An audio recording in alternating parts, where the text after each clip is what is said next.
جائز أن يكون الكردي إسلامياً أو ماركسياً، نسوياً أو قومياً، حتى إرهابياً، لكن ألا يكون كردياً.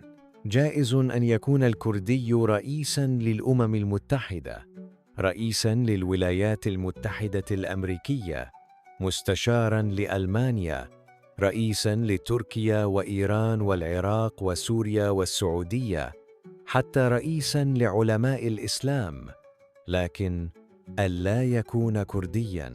جائز أن يكون الكردي في الجحيم أو في الجنة، مهرباً أو ملا، حاجاً أو حاخاماً أو بابا، مواطناً في كل بلدان العالم، لكن ألا يكون كردياً.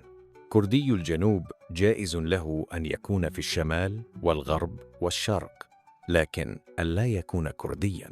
كردي الشمال جائز له أن يكون في الشرق والغرب والجنوب، لكن ألا يكون كردياً.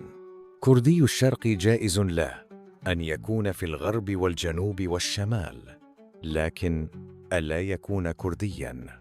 كردي الغرب جائز له أن يكون في الشمال والجنوب والشرق، لكن ألا يكون كردياً.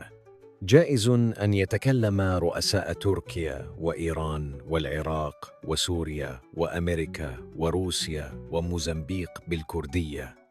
ليس هذا فحسب، جائز أن يتكلم العالم كله بالكردية فقط، لكن الكرد أنفسهم لا يتكلمون بالكردية. عندهم جائز أن يكون الكردي كل شيء، حتى إلهاً، لكن ألا يكون كردياً. بقلم عرفان مصطفى.